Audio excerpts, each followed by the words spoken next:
श्री चक्रवर्ती जी की टीका समाप्त हो गई थी। विशुद्ध रस दीपिका है आज से। ये कहते हैं कि पिछला जो श्लोक था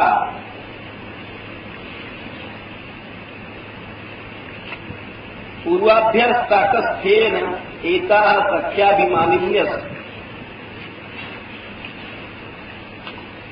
पहला जो पिछला श्लोक था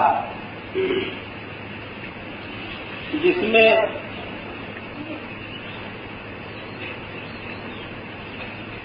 वाणी की तारीफ थी, मधुरिया गिरा, उससे इस श्लोक में विशेषता है सख्याभिमानिया, जिनमें सख्य प्रधान है। ये समझना चाहिए कि देखो 5 भाव होते हैं। शांत भाव पहला है, उससे ऊपर दास्य भाव है, सख्य भाव है, फिर वात्सल्य भाव है, फिर श्रृंगार।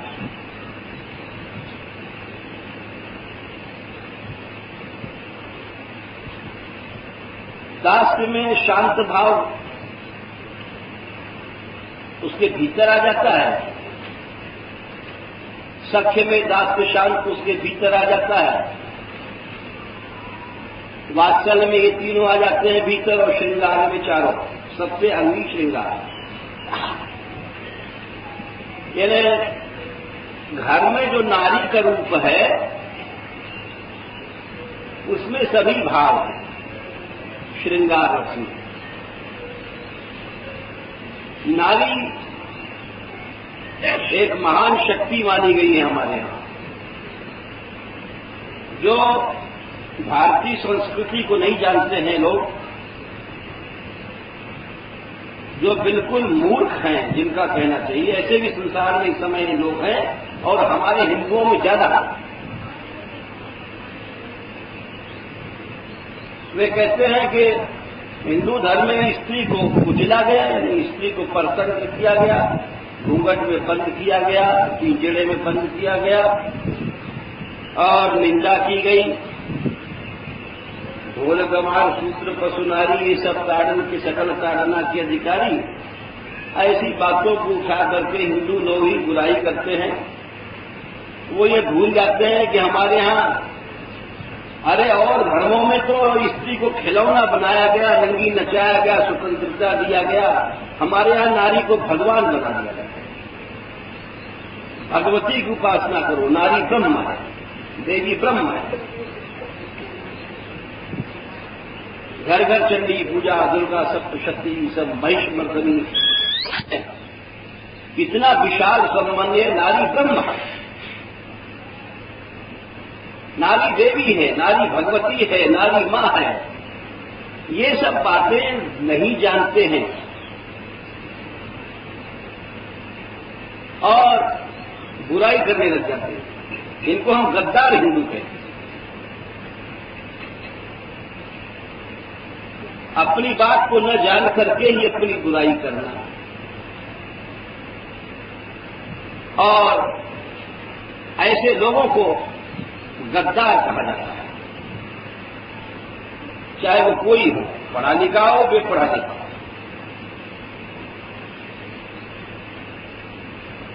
हमारी ही संस्कृति ऐसी है संसार में जहां पर नारी को ब्रह्म माना गया और किसी धर्म में नहीं।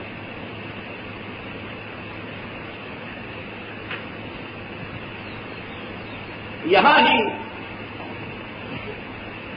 ये माना गया कि समस्त देवताओं के भीतर वही एक शक्ति रूपिणी, या देवी सर्वभूतेषु क्षमा रूपेण संस्थिता, नमस्तस्यै नमस्तस्यै नमस्तस्यै नमो नमः। इतना आदर संसार में नारी को कहीं नहीं मिला जो हमारे यहां मिला है। लेकिन भाई एक बात ये है, क्षमा पृथ्वी का गुण है, गुण रूप से स्थित। पृथ्वी को लेके कहा गया है नहीं, जो क्षमा, जिनके अंदर क्षमा है, वो भगवती ही क्षमा करती है। मनुष्य नहीं क्षमा कर सकता किसी को, वो तो माता ही क्षमा करती है। संसार में कौन किसको क्षमा करता है? सबका गुस्सा नाक के नोक पर रखा रहता है। ये तो भगवान ही, भगवती ही क्षमा करती, दैवी संपत्तियां जिसको।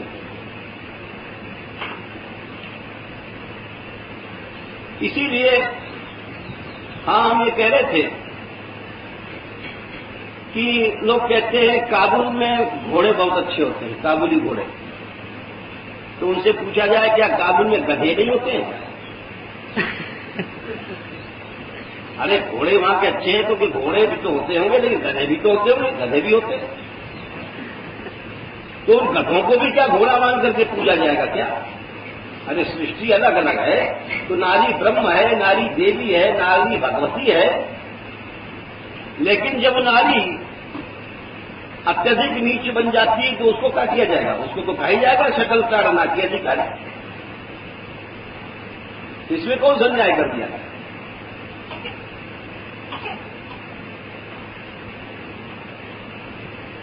इसीलिए हमने इस प्रसंग को कहा कि यहां सख्याभिमानिनी नारियों ने सखियों के बारे में बात कही। टीकाकार कहते हैं कि जिनके अंदर सख्य प्रधान है, अलग अलग प्रकृति है। किसी नारी की प्रकृति वात्सल्यमयी अधिक होती है, उसमें अन्नपूर्णा का अंश होता है, खिलाती पिलाती जाता है, सब जीवों पर दया रखती है, अपने पति को भी खिलाते समय जननी के समान हित करती है। किसी नारी में सेवा गुण अधिक होता है, किसी में सख्य होता है, जैसे संसार में देखा जाता है। ऐसे ही अलग अलग गुण लीला दृष्टि से होते हैं। अलग अलग यूथ है गोपियों के। तो यहां टीकाकार कहते हैं कि सख्याभिमानिनी गोपियां यहां पर कह रही हैं, क्या कह रही हैं कि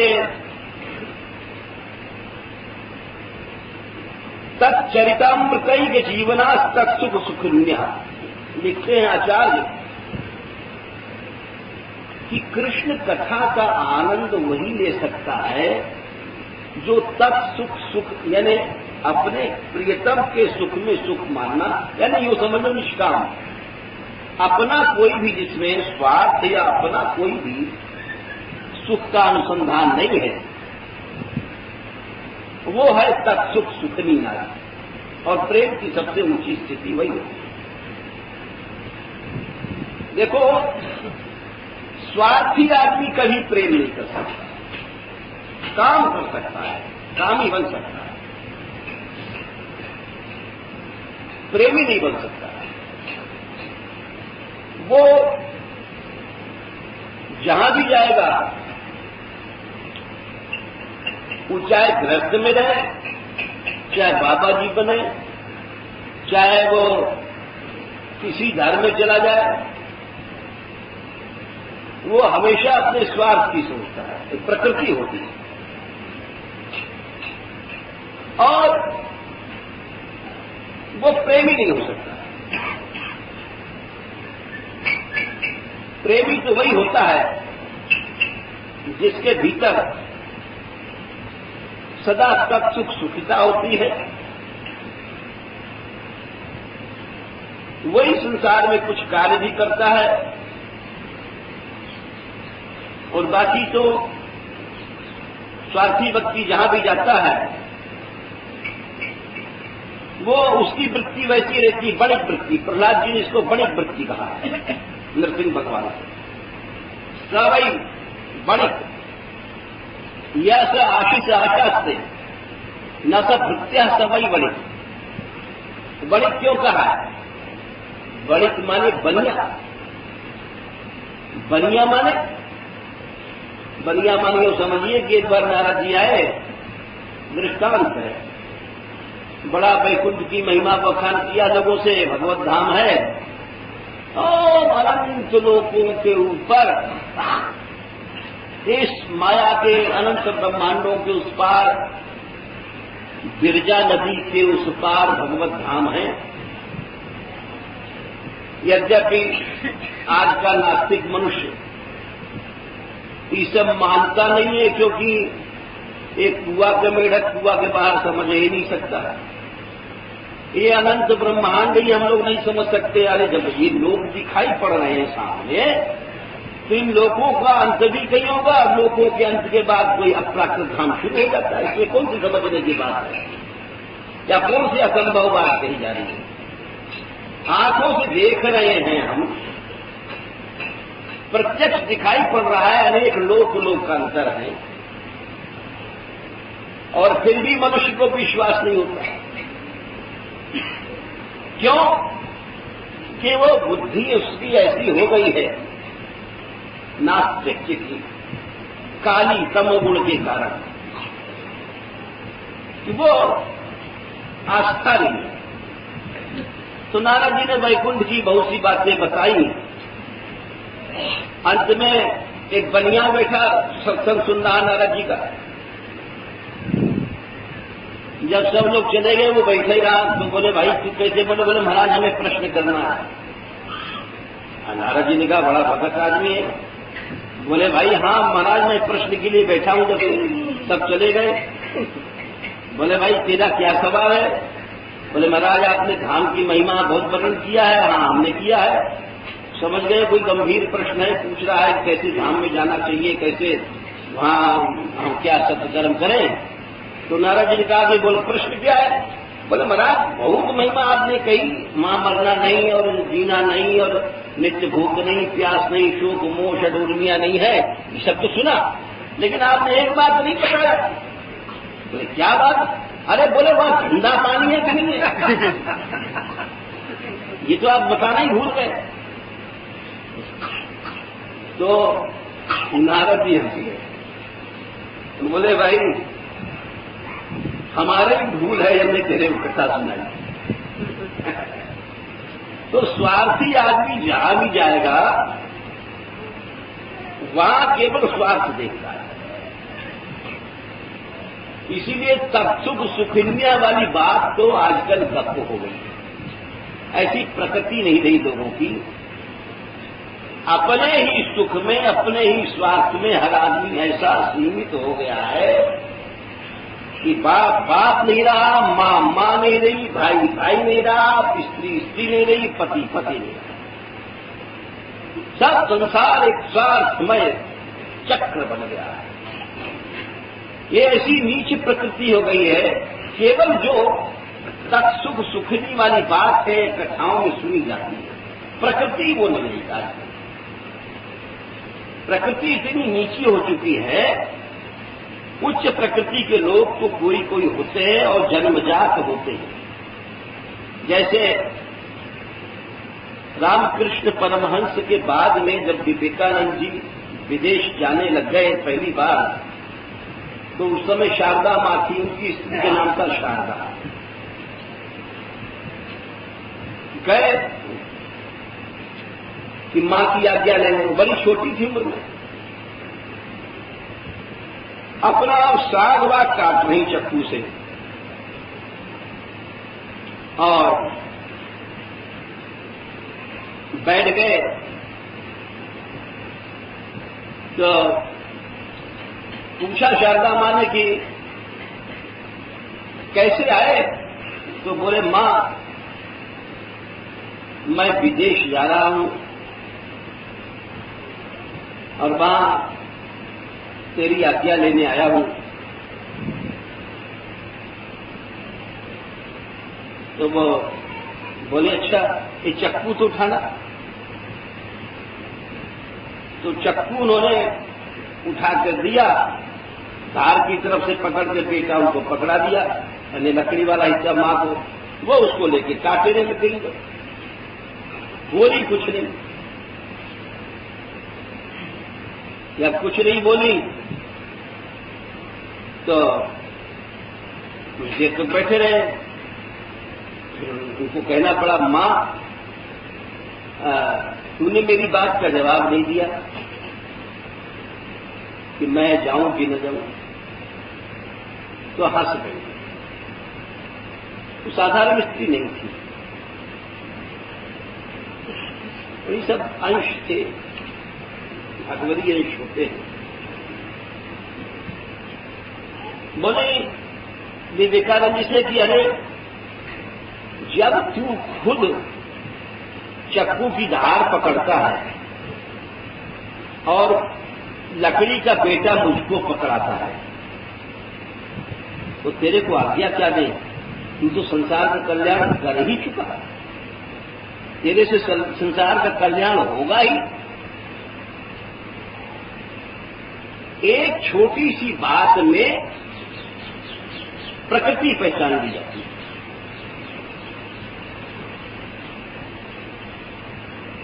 जब चावल बनाने वाली स्त्री बटुलोई में एक चावल देखती है, एक चावल लेकर के उसको मसल लिया, बोले हाँ चावल सिद्ध हो गया, अब सब चावल देखने की जरूरत नहीं है। वैसे ही मनुष्य की प्रकृति देखी जाती है, जिसकी सुंदर प्रकृति होती है वो एक छोटी सी क्रिया से देख जाता है। वो स्वयं कष्ट सहता है, दूसरे को सुझा भी जाएगा। हमें अभी 2-3 साल पहले की बात है, एक व्यक्ति यहां आया था और शायद एक आध दिन यहां पास में रुका भी था। एक ब्रजवासी घर में, तो महेश घर में शायद रुका था, अजीब आदमी था। तो हमने उससे पूछा तुम कौन हो? बोले मैं यहां रुका हूं एक ब्रजवासी घर में। क्यों? बोले हम भिक्षा नहीं मांगते, हम जहां जाते हैं कुछ काम कर देते हैं। तो ऐसा नहीं हो सकता है कि हम जहां रुके कोई काम कर रहा हो और हम चुप बैठे हैं। वो बेचारा चला गया, लेकिन इतने से ही, इतनी बात से ही वो जन्म भर के लिए हमारे दिमाग में उसका नाम लिख गया कि उत्तम प्रकृति का है। और जो निकृष्ट प्रकृति को होगा, वो सामने कोई बूढ़ा भी है, बेचारा हार नहीं उठ रहा है या दम निकल रहे हैं, देख रहा है, सहायता ही नहीं देगा। वो हृदय में उसके नहीं आएगी किसी को सहायता दे या कुछ कार्य करे या कुछ हम भी। तो ये नीच प्रकृति के लोग होते हैं, आलस्य के कारण या अपने बड़प्पन के कारण। 4 आदमी काम कर रहे हैं, हम सोचते हैं कि हम नहीं करें, हम पढ़े लिखे ज्यादा हैं, हम पैसे वाले हैं, या हम लंबरदार हैं, या हम ऑफिसर हैं। ये सब नीच प्रकृति के लोग होते हैं। तो ये इन बेड़ियों में जकड़े रहते हैं, और जो सज्जन पुरुष होते हैं वो इनको तोड़ करके, उनकी उदारता होती है, वो इन दीवालों को तोड़ करके और हर जीव को सहायता देती है, हर जीव को सहनशीलता रखती है, सहिष्णुता रखती है। जॉर्ज वाशिंगटन थे अमेरिका के पहले राष्ट्रपति, एक उदाहरण देते हैं। वो एक दिन जा रहे थे घोड़े पर चढ़ के, तो एक उनके जो सेना का हवलदार समझो, वो एक लट्ठा उठवा रहा था। 3 आदमी थे, 3 कोने पर लग जाते थे, चौथे कोने पर नहीं उठ पाता था। और बार बार वो तीनों कोशिश करें, चौथा जो कोना था वो लुढ़क जाए। हवलदार साहब ऑर्डर दें, उठाओ उठाओ। जॉर्ज वाशिंगटन साहब दूर से देख रहे, उतर के आए घोड़े से और खुद लग पड़े। राष्ट्रपति थे पहले देश को आजाद कराया। जैसे हमारे राष्ट्रपिता बोले जाते थे गांधी जी, वैसे वो भी वहां के पिता बोले जाते थे। वाशिंगटन नगर ही उसी नाम पर है। उसको कहते हैं महापुरुष। महापुरुष को लाल पीले नीले कपड़े रंग से नहीं होता, हृदय होता है। मानस आत्मा, वो हृदय देखा जाता है। और उसको उठवा करके रखवा दिया और फिर उसके पास हवलदार के पास आए, बोले कि श्रीमान जी आप भी अगर हाथ लगा देते इसी तरह तो कितना अच्छा होता। तो हवलदार साहब बोले आए जानता नहीं तुम, हम हवलदार हैं। तो हंस गए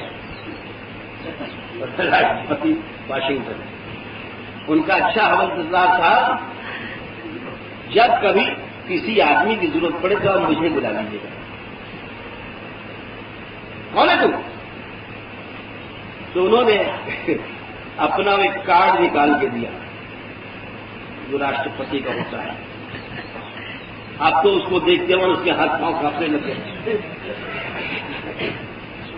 और बार बार ये हाथ जुड़े और पांव गिरे और ये करे क्षमा कीजिए क्षमा कीजिए। तो दो महापुरुष होते हैं, बोले क्षमा तो बात है तुम ही अपने आप को करो, तुम मनुष्य हो, साधारण सी मनुष्यता, पहले तुम मनुष्य हो ना, पीछे हवलदार हो। ऐसे हर आदमी अपने जो सहज धर्म है उसको तोड़ देता है। हम मान लीजिए कोई आदमी, हमने एक बार आंखों से देखा, बहुत बड़े नामी महात्मा जा रहे हैं, हम भी श्री जी जाते थे समाज में, यहां से वहां बैठक इधर, तो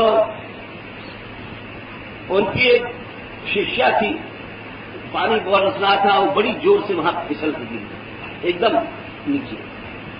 अच्छा तो कुछ भगवान की लीला ऐसी है, वो कुछ नाराज थे, हमसे भी रहते थे और उनकी शिष्या भी रहती थी, इनसे नाराज थे।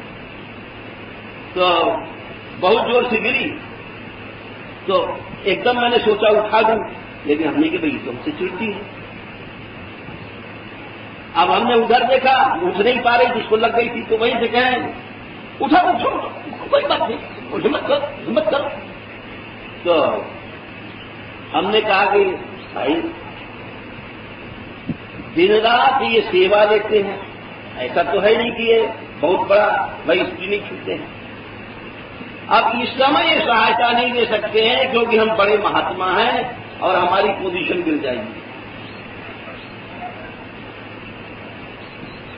तो ऐसे व्यक्तियों को महात्मा कैसे माना जा सकता है? हमारा प्रश्न हमारे दिमाग में जो आया, मैं इसलिए कह रहा हूं, बहुत बड़े पूज्य थे, नामी आदमी थे, लेकिन जिसके अंदर साधारण मनुष्य धर्म भी नहीं है, मनुष्यों की सी उदारता नहीं है, मनुष्यों की सी भी सहानुभूति नहीं है, वो केवल कपड़े पहनने से महात्मा कैसे हो जाए?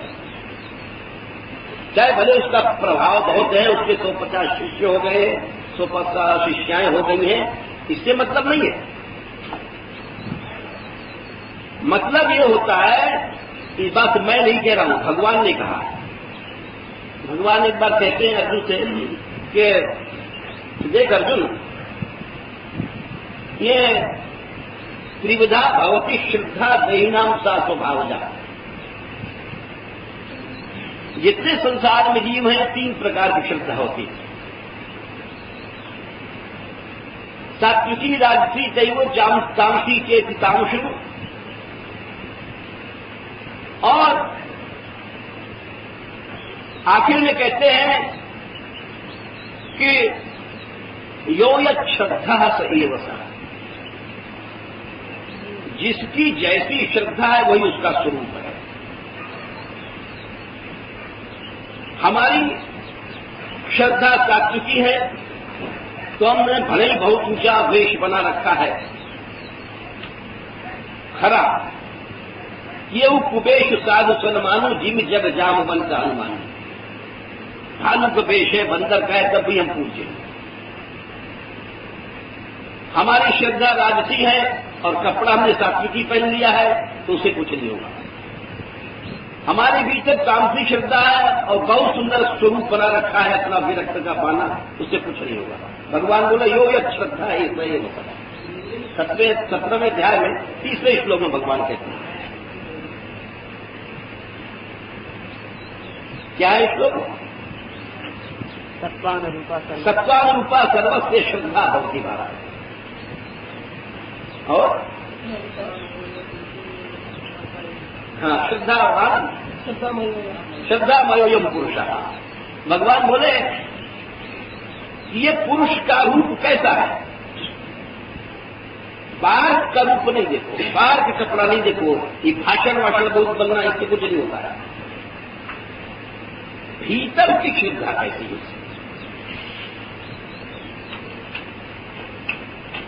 श्रद्धामयोयम पुरुष सत्वानुरूपा अंतःकरण के हिसाब से श्रद्धा हो, बाहर के कपड़े के हिसाब से श्रद्धा नहीं हो। हमने बाहर का चेहरा बना लिया, मुड़मुड़ा लिया या दाढ़ी बढ़ा लिया या कुछ कर लिया, इससे कोई मतलब नहीं है। उससे हमारी श्रद्धा का कोई संबंध नहीं। ऊंची ऊंची बात बनाने लग गए, पढ़ लिख गए, विद्या पढ़ गए, भाषण देने लग गए, इसका कुछ नहीं है। भीतर का अंतःकरण कैसा है तुम्हारा? सत्वानुरूपा सर्वस्य श्रद्धा भवती भारत। और श्रद्धा वयोयम पुरुष योयत श्रद्धा से तुम्हारे में तुम इतने बड़े कैसे बन गए कि साधारण मनुष्यों का सा धर्म तुम्हारे में नहीं रहा। एक कोई व्यक्ति है, रास्ते चल रहे हो, गिर पड़ा है, तुम उसको सहायता नहीं दे सकते हो, कहते हो इतने बड़े पढ़े लिखे हैं। अरे उस पढ़ाई लिखाई में धिक्कार है जिसने तुमको पढ़ू बना दिया।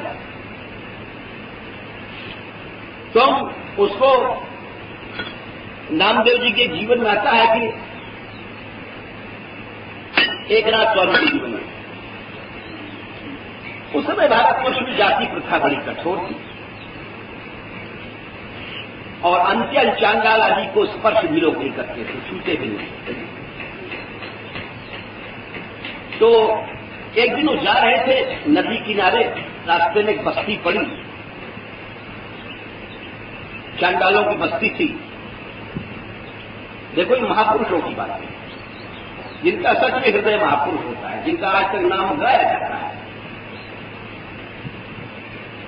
तो एक गरीब भिखारी जो थी नीच जाति की, वो पानी भरने जा रही थी। उसको पता नहीं पड़ा, उसका बच्चा पीछे से रोता रोता होता है। जब मां जाती तो बच्चे पीछे से भागा करते हैं, और उसको पता नहीं पड़ा, काफी आगे थी। रेत जगह नहीं थी, एकदम जैसे कोई उभाड़ में चरा पूछते हैं। और वो बच्चा गिलखता रोता पीछे से भाग रहा था, उस मां काफी आगे सुन नहीं रही थी। आखिर में हुआ क्या, गरम रेत, और वो एकदम गिर पड़ा वही बच्चा उस जलती रेत में, और रोया, रो तो रहा ही था, एकदम बेहोश होने लगा कि जिसे मर ही जाएगा। उधर से निकल रहे थे कुछ और थे लोग, नगर के अच्छे धनी मानी या समझो इज्जत वाले, वो दूर से देख रहे थे, लेकिन किसी कौन छूता है। ये पहुंच करके उन्होंने उस बच्चे को उठाया, गोद में लगाया, उसको चुप कराया, और वो सब लोग हंसने लग गए। ये एकनाथ, देखो एकनाथ को बड़ा भक्त बनता है और उसको छूना भी नहीं चाहिए, उसके लड़के को बड़ा चिपका रहा है, ये भ्रष्ट हो गया, इसकी बुद्धि भ्रष्ट हो गई। जब तक वो स्त्री नहीं आई, जब आई तो उसको दे करके अब इनके ऊपर बड़ा कलंक लगा, ये भक्त मान नहीं सका है, वैसे नहीं है कि वो मनगढ़ंत है। उस निंदा की परवाह नहीं किया, उसका नाम है महापुरुष। जो अपने धर्म को नहीं छोड़ता है, जो अपने धर्म को बाहरी आडंबरों से छोड़ देता है। हम पढ़े लिखे हैं, हम पैसे वाले हैं, हम नंबरदार हैं, हम ऑफिसर हैं, इस छोटे काम को कैसे करें? तो वो नर नहीं है, नर पशु, उसको नर नहीं समझना चाहिए। वो कोई भी है, ब्राह्मण है, क्षत्रिय है, साधु है, पशु है, जिसके अंदर साधारण मनुष्य धर्म भी नहीं रहा। ये निश्चित बात है, इसमें कोई भय की बात नहीं है, क्योंकि ये मैं नहीं कह रहा हूं, ये तो सत्वानुरूपा सर्वस्य शब्द भगवान की वाणी है। तुम्हारी श्रद्धा तामसी है तो तुम कोई भी हो, ग्रस्त हो, विरक्त हो, पढ़े हो, लिखे हो, ब्राह्मण और शुद्ध हो, तुम उच्च नहीं हो सकते। इसीलिए हर व्यक्ति की अलग अलग भावनाएं होती हैं, अलग अलग प्रकृति होती है, अलग अलग स्वभाव होते हैं। उसी तरह से नायिकाओं के अलग अलग स्वभाव होते हैं, ये निश्चित समझना चाहिए। क्योंकि जो आचार्य लोग लिखते हैं ये एक केवल पढ़ी लिखी बातें नहीं, अनुभूत की बात है। कुछ नायिका जिनमें सख्य प्रधान होता है, कुछ नायिकाओं में वात्सल्य प्रधान होता है, कुछ नायिकाओं में दास्याभिमान प्रधान होता है, क्योंकि वो श्रृंगार सबका अंगी है। अंगी होते हुए भी अलग अलग प्रकृति की नायिकाएं होती हैं। तो ये आचार्य बोले कि सख्याभिमानिन्यस तच्चरितामृतैक जीवनास तत्सुख सुखन्य इति स्वाभिप्रायम एवा वदन्ति। जो सख्य की अभिमान वाली गोपिका थी और जिनमें तत्सुख सुखिता प्रधान था, यानी अपने सुख की भावना नहीं थी, एकमात्र कृष्ण सुख की भावना। इस बात पर हमने बताया कि तत्सुख सुखिता की प्रकृति वो गोपियों की थी, हर व्यक्ति की नहीं हो सकती है। पढ़ने लिखने से कुछ नहीं होता, ऐसी प्रवृत्ति बन जाए, ऐसी उदार आत्मा, औदार्य गुण आ जाए, हर व्यक्ति के प्रति करुणा आ जाए, हर व्यक्ति के प्रति सहिष्णुता आ जाए, हर व्यक्ति के प्रति सहानुभूति आ जाए, इसे महात्माओं के लक्षण है।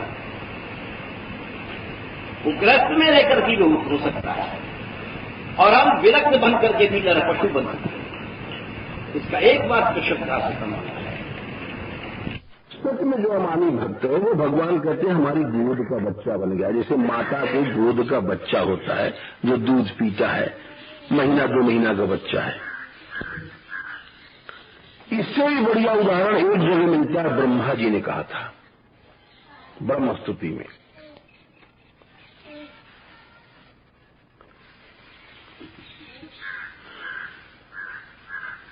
कन्हैया जी सामने खड़े हैं,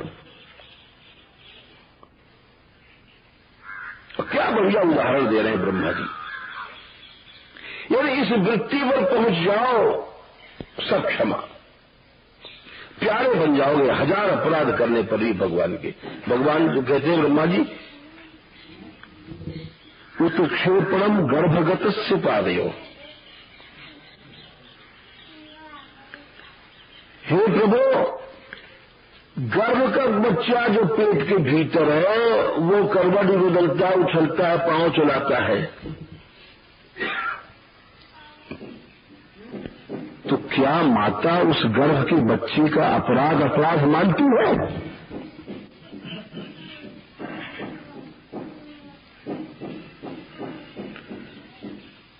अब देखिए, शिशु तो फिर भी बाहर है, गर्भ के बाहर है। ब्रह्मा जी तो इतने छोटे बन गए, बोले शिशु तो फिर भी बाहर रो सकता है, माता को बुला सकता है, चीख सकता है, चिल्ला सकता है। मैं तो आपको वो बच्चा हूं जो चीख सकता हूं, मैं चिल्ला सकता हूं। इतना अकिंचन जब बन जाता है जीव, तो भगवान का प्राणों से प्यारा बन जाता है।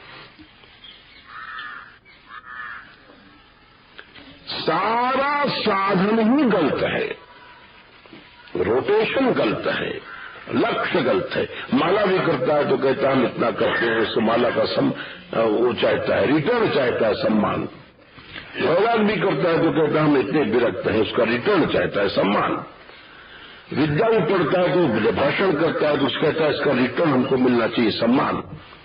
पैसा भी लगाता है, कहीं भी जाकर के मान लीजिए आप पंगत करते हैं कहीं 10,000 रुपए किसी संत के यहां, तो आप चाहेंगे वहां पर हमारी साधारण आदमी से ज्यादा पूछो, क्योंकि हमने 10,000 खर्च किया है। यानी आप उसका रिटर्न चाहते हैं, बस इसीलिए हम लोग अमानी भक्त नहीं बन सकते हैं। खुली हुई बात है, रास्ता बिल्कुल गलत है और सारे जीवन साधन करते रहेंगे लेकिन कभी भी इस मंजिल पर नहीं पहुंच सकते हैं। कैसे पहुंच सकते हैं? आप इधर जा रहे हैं 1000 मील की स्पीड से, दिल्ली कैसे पहुंच जाएंगे? दिल्ली इस साइड में है।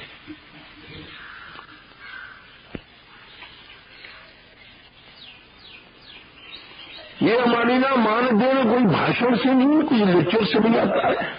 हमने तो ये देखा है कि कोई विशेष प्रभु की कृपा हो जाए, नहीं तो असंभव है।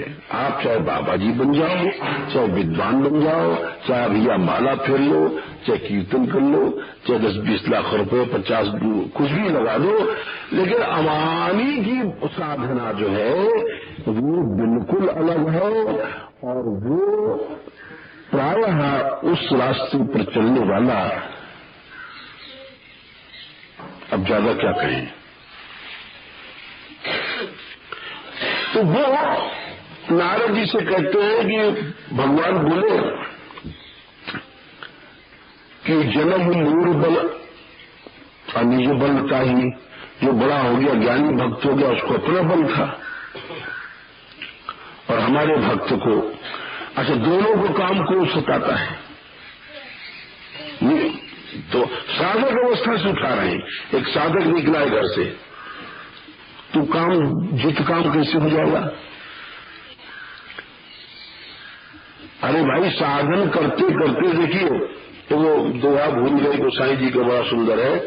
वो कहते हैं जैसे नौ का पहाड़ा होता है, आप साधन करेंगे तो दोष धीरे धीरे जाते हैं। जैसे 9 का पहाड़ा है, 9 को 9 दूनी 18, यानी पहले 9 अवगुण थे, अब 1 गुण आया और 8 अवगुण रह गए। 8 + 1 = 9, 9 दूनी 18, 9 किया 27। अब 7 अवगुण हैं, 2 गुण आ गए, 7 2 9, जोड़ते जाइए।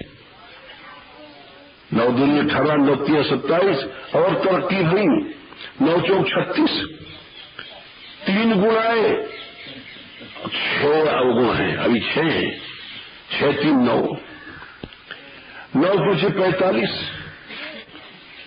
4 गुण आए लेकिन अभी बैलेंस अवगुणों में ज्यादा है, 5 4 5 9, 9 को सबको पहाड़ा मालूम है, आप लगाते जाइए। 9 7 54, 54 माने इसको कहते हैं भाव भक्ति। अब गुणों का पल्ला, मतलब भाव भक्ति जो है वो बीच सेंटर है। साधन भक्ति, भाव भक्ति, प्रेम लक्षणा भक्ति। भाव भक्ति को कहते हैं बीच का सेंटर। अरे भाव भक्ति पर पहुंच गया तो 5 तो गुण आए और 4 अवगुण, आधी मंजिल तय हो गई, लेकिन काफी दिनों में तय गई। अगर बराबर चलता रहा तो, बराबर चलना नहीं हो पाता है, ये आपको हम पहले बता दें। हम रोज चर्चा करते थे सब लोगों से, अपने आके जितने भी बैठते हैं साधु, कि नहीं भाई बराबर चलना तो मुश्किल काम है। 9 7 63, 6 गुण आए, 3 अवगुण रह गए। 9 8 72, 7 गुण आए, अभी 2 अवगुण है। 9 9 81, 8 गुण आए, अभी 1 अवगुण बाकी है। और 9 90, 9 गुण आ गए, 0 अवगुण, सिद्धावस्था हो गई। यानी हर चीज धीरे धीरे होती। शनै शनै पूर्व में बुद्धिया धृति नीतिया, धीरे धीरे अवगुणों का नाश होता है, धीरे धीरे। तो ये कहते हैं कि दोनों को बराबर शत्रु है, काम क्रोध दोनों को सताएगा। जो अमानी है भक्त उसको भी सताएगा, और जो पढ़ा लिखा ज्ञानी है उसको भी सताएगा। भगवान कह रहे दुख काम क्रोध ऋतु आई, ये वही शब्द समझिए। दोनों को ये दोनों शत्रु हैं, दोनों सताएंगे। लेकिन भक्त के शत्रु का तो मैं नाश करता हूं, क्योंकि उसको एक बात मेरा बल है। ये फर्क है। नाश जरूर करूंगा मैं। जैसे जैसे वो अमानी होता जाएगा वैसे वैसे नाश करता जाऊंगा। फर्क ये है ये साधना। अगर ये साधना है तो निश्चित है कि एक दिन वो जीत जाएगा। लेकिन जिस समय वो साधना घट जाती है, मान आ जाता है, उस समय उसको काम क्रोध खा जाते हैं और उसको फिर उसकी जिम्मेदारी भगवान नहीं रखते हैं। उसकी जिम्मेदारी भगवान पर नहीं है, वो तो उसका विनाशी हो जाएगा। अगर आपके अंदर अमानीपन की साधना बढ़ती जाएगी तो आप एक दिन, निश्चित बात है, भगवान स्वयं कह रहे हैं कि जननी मोर बल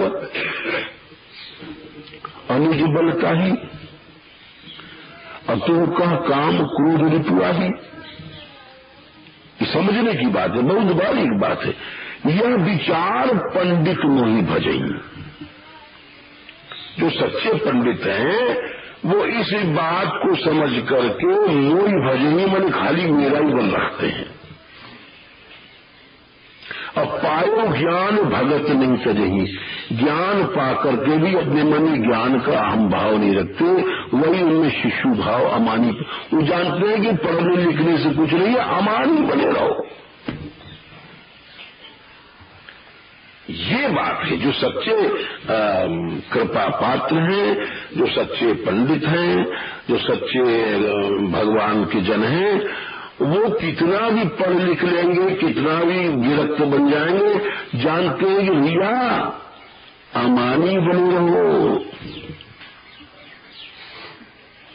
अगर तुमने अमानीपन का रास्ता छोड़ दिया तो कोई भी साधन न ज्ञान काम आएगा, न वैराग काम आएगा। भगवान की माया शक्ति से कौन लड़ सकता है? किसकी हिम्मत है जो भगवान की माया शक्ति से लड़ेगा? दैवी हेषा गुणमयी मम माया दुरत्यया मामेव ये प्रपद्यन्ते माया में पायताम तरन्ति ते। ये इतना गहरा अर्थ है इसका। ये कहते हैं कि यह विचार पंडित मोहि भजई। भजई का मतलब वही अमानीपन, जो हम आपको पहले बता चुके हैं। कैसा भजन? वही शिशु भाव का। अब पायो ज्ञान, कितना भी ज्ञान हो जाएगा, पढ़ लिख लेंगे, भगत ही नहीं तेजही। भक्ति वाला कौन सा? वही बालक सुत समदास अमानी। ये सच्ची भक्ति है। फिर आगे बोले कि काम क्रोध लोभादि मद प्रबल मोह के धार, तीन माह अति दारुण दुखद माया रूपी नार। कोई स्त्रियों की बुराई नहीं है। पुरुष के लिए स्त्री और स्त्री के लिए पुरुष, ये एक ऐसा आकर्षण है जो मरने के बाद भी नहीं छूटता है। हमें पता था किसी पत्रिका में वैज्ञानिकों ने किया कि बहुत सी हड्डियां पड़ी थी मुर्दों की। दो हड्डियों में आपस में आकर्षण चुंबक देखा उन्होंने मामूली, और हड्डियों में नहीं था। तो पता लगा वो स्त्री की हड्डी थी, वो पुरुष की थी। मरने के बाद भी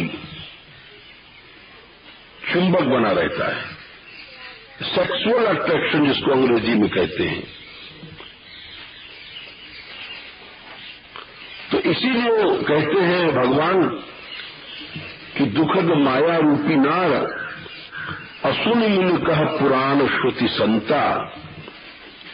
आगे बहुत बताते हैं और कहते हैं मैंने इसीलिए ब्याह नहीं करने दिया। अवगुण मूल सूल प्रद प्रमदा सब दुख खान, और ताते तीन निवारण मुनि मैं यह जिये जान। बस इतना जो सुना नारद जी ने, सारा प्रसंग नहीं सुना रहे हैं, क्योंकि स्त्री पुरुष का जो प्रेम है वो बहुत विस्तार से कहा है, समय भी हो गया है। हम तो सिर्फ ये कह रहे हैं कि भगवान असत कामना से भक्त को बचाते हैं। मुझे जब सुना उन्होंने तो सुन रघुपति के वचन सुहाए, अमूल्य कन पुलक नयन भरी आए, और कहो कवन प्रभु के असरीति सेवक पर ममता रूपी थी। अरे इतना प्रेम तो माता भी नहीं कर सकती है, इतना प्रेम प्रभु करते हैं सेवक पर। हर समय उसकी रक्षा करते हैं। और जो न भजई अस प्रभु भ्रम त्यागी, और ज्ञान रंग नर मंद अभागी। दरिद्री है ज्ञान की दृष्टि से, मंद है, अभागी है। ऐसे प्रभु के प्रति अमानी होकर के जो भजन नहीं किया तो भले कुछ नहीं रहा। इसीलिए भगवान ने कहा कि मैं अमानी भक्त की समस्त कामनाओं का, असत कामनाओं का नाश करता हूं। अब मेरा जो प्रश्न था, जो विचार चल रहा है प्रणत कामदम शब्द का, कि जो गोपीजन कहती हैं प्रणत कामदम, शरणागत की हर कामना को आप पूरी करते हो। और यहां पर भगवान कह रहे हैं जितनी असत कामनाओं को मैं खंडन करता हूं। तो आखिर इसका समन्वय क्या है? इसका समन्वय कल बताएंगे, क्योंकि लंबा विषय है। प्रणत कामदम पद्मजार्चितम प्रसाद जन धरणि मंडनम ध्येयमापदे चरण पंकजम शंतमं च ते रमणनस्तनेश्वर।